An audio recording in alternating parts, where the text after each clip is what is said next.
Samsung phones and tablets just got their fourth massive update of 2023, and here are the best new features. As always, I have both updated and non-updated devices so I can more easily show you guys the upgrades. Throughout this video, I'll have the old version on the left and the new version on the right. Let's start with a few quick improvements to multitasking. If you go to your recent applications, then long press on an application and drag it to the center to open it up in pop-up view, you'll now get a better docking experience by dragging it over to the side. Previously, when you dragged it over to the side, it would dock, but the application would stay pretty large. Now it shrinks down a lot more to keep it out of the way. And you can also bring it back easier now by simply tapping the application. Previously, if I touch the application, it's just going to interact with the application. And if I wanted to bring the application back out, I'd have to grab it by the bar and drag it in. So this is a much easier way to quickly dock and undock your applications. If you jump back into your recent applications, you'll see that any app that's open in pop-up view now has this border around it to make it more obvious. Previously, there were no identifiers, and you wouldn't know that it was a pop-up application until you opened it. So adding this border makes it easy to tell at a glance. The third improvement to the pop-up windows is that you can now long press on the bar on top, then drag the window anywhere you'd like to open it up in split screen view. Previously, long pressing the bar did nothing. And if I wanted to switch the pop-up application into a split screen view, I'd have to first tap the bar, then tap this icon here. However, that would always put that application to the top, and I wouldn't have the option to open it on the side like this. If you own an S Pen and have multiple pop-up windows shrunken down into this little menu here, you'll now be able to hover over those icons and see a preview of the application. Previously, you wouldn't get any previews. If you own a Fold device or a tablet, you can go to Settings, then Display, then scroll down until you get to this option here called Taskbar, then tap that. And you'll see here at the bottom that you now get the option to add up to 4 recent applications on the taskbar. Another new feature with the taskbar is that if you're using navigation buttons like this, the buttons will automatically resize depending on how many applications you have in this taskbar. So if I quickly remove 4 applications by tapping this toggle here, you'll see that the navigation buttons got bigger and more separated.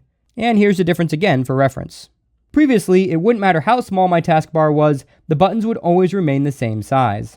If we scroll down a bit further in the settings and go to Advanced Features, then Labs, then go to Flex Mode Panel and enable it, you'll now have Enhanced Flex Mode Panel controls. Specifically, when you partially fold one of your fold or flip devices, you'll get this panel that appears at the bottom, and that panel now has more controls. If you open the panel while in a music application like YouTube Music, you'll now be able to see the artist and name of the song, and when you scrub through the song, you'll actually be able to see the time of the song that you're scrubbing to. Previously, you wouldn't be able to see the time at all. You could scrub through it, but you'd have no idea how many minutes you were into the song. You can also now skip forward and backwards by 10 seconds at a time. Previously, that was just not possible. And besides the new Flex panel being aesthetically more pleasing, you also get some more controls. For starters, you could tap this icon here to select another application to open up in multi-window, or you could tap these 3 dots and quickly jump into the settings for Flex Mode panel. And if you long press one of these icons, like the volume icon, you can drag it in here and replace one of your other shortcuts. Even the touchpad option is more useful because you get to keep your music controls at the bottom while still being able to use the touchpad. I'm going to switch to the Galaxy Z flip phone to show you guys this next feature, but keep in mind that these features are also available for any of Samsung's flip and fold devices as well as their tablets. So for this one, if you go to share any file and use the quick share method, you'll now be able to share those files with any of your contacts, even if they're not nearby. And the significance of this is that quick share allows you to share full resolution photos and videos, and it doesn't matter how many photos and videos you send, they'll all be in full resolution. But you could also use this to send documents too if you'd like. So to share to any contact, just tap this show all option at the bottom. That'll show all of your contacts. Then when you find the contact you want to share with, just tap them and it'll be sent right along. And you can tap as many contacts as you'd like. And to be clear, quick share works with any contact, even if they're using an iPhone. And if you tap these 3 dots in the corner, you'll now be able to turn on private sharing, which encrypts the files you're sharing so only the person you're sending them to can open it. You can also set up time-limited sharing so the files will automatically be deleted after a certain amount of time. And you can even prevent the recipient from taking screenshots or sharing the files with other people. And once private sharing is enabled, you'll see it show up right at the top, and you can set your expiration time right here.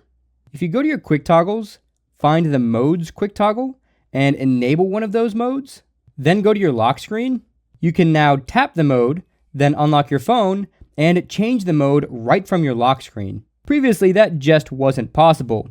If you don't actively have a mode enabled, you won't see it at the bottom. However, if you tap the time, you'll see a widget with some of your modes at the bottom. And if you're wondering how I got this SmartThings Scenes widget on my lock screen, you can check out my deep dive features review of the Fold 5, where I show you some incredibly powerful Fold 5 features by clicking the link at the end of this video. If you open up your camera app, then go to Settings, then go to the Watermark settings, you'll get more watermark customization for the date and time. Previously, you could just add the date and time together with no customization. Now, you can change the date style, as well as the time style, and select if you want just one of them, none of them, or both. When you're in the camera app with Fold series devices, you'll see an icon in the upper left corner, and if you tap that icon, you'll be able to see a preview of your recent pictures. That preview's been there for a long time, but what's new in this update is that you could long press one of those images and now select multiple images and either share or delete multiple images at the same time. Previously, you were limited to sharing or deleting just one image at a time. If you go to the More menu in the camera, then jump into the Pro Photo or Video modes, you'll be able to partially fold the device to go into Flex mode, and you'll get better controls with the update. Previously, you would just see a preview of your last shot, but with the update, you get much better slider controls for making fine adjustments. If you do this with the flip phones, you'll just get a slightly different contrast adjustment slider. The benefit of the new slider is that it's easier to be more precise with your contrast adjustments. If you go into the Gallery application, then tap these three dots in the corner, then tap Remaster Picture, the picture will be automatically improved like usual, but now you'll also get these three icons at the bottom, and if you tap these, they'll zoom into different parts of the image so you can more easily see the before and after. Speaking of remastering photos, if you decide to edit the photo manually, then go to your filters and select a filter to apply, you'll get a new slider that allows for much more precise adjustments since it's a much wider area that you're going to be sliding across. Previously, you just had this static bar, which made it a bit more difficult to get precise adjustments. And once you're done applying effects, you can now tap these three dots in the corner and copy the effects from one image to another. Previously, there was no option to copy effects. To paste those effects, just select all the other images you want to copy them to, tap More, then tap Paste Effects. Just keep in mind that this only works with images and not videos. If I tried to paste it to a video, I would just get a message saying that you can't do that. And this feature is especially useful if you want to apply the same effect to a bunch of pictures taken at the same location. Specific to Samsung's Fold devices, if you go to your quick toggles and enable wireless power sharing, then flip your phone over and place a wireless charging capable device on the back, you'll now be able to use your phone while you're charging another device. You can now drag and drop with two hands. So if I long press on this gorilla to cut it out, I can then swipe up with my other hand to go home, go to a different application, and drop the gorilla into that application to share it. This also works with modifying your home screens. So I can select all these applications, long press, then use my other hand to navigate to another page, and drop them there. And this even works in the My Files application. Just select the files you want to move to another spot, long press them, use your other hand to navigate to a different page, and drop them where you want them. Previously, you'd need to have both applications open in split screen view in order to drag and drop from one application to another. If you tried using a second hand to navigate, that just wasn't possible before. This update also brings Auracast broadcast support if you have Bluetooth LE capable headphones or earbuds like the Galaxy Buds 2 Pro. This allows you to do things like tune into a specific TV at an airport or hear a presenter at a venue easier by connecting to that presenter's microphone. Basically, Auracast is like broadcasting Bluetooth audio to a ton of devices without having to strictly pair to that device. Think of it like FM radio, but for Bluetooth. If you go to Settings, then Battery and Device Care, then Memory, you'll see a new option called Memory Resident Apps. And what this does is show you any applications that may be using your memory all the time. And if you notice that there's an app here that should not be active all the time, you can put that app to sleep so it doesn't stay in memory. Now that you know the best new features on your Samsung phone, check out this video to see the most insane Samsung exclusive feature. And don't forget to subscribe and turn on notifications so you don't miss more deep dive Samsung coverage. That's it for this tech episode. God bless, guys, and I'll catch you in the next one.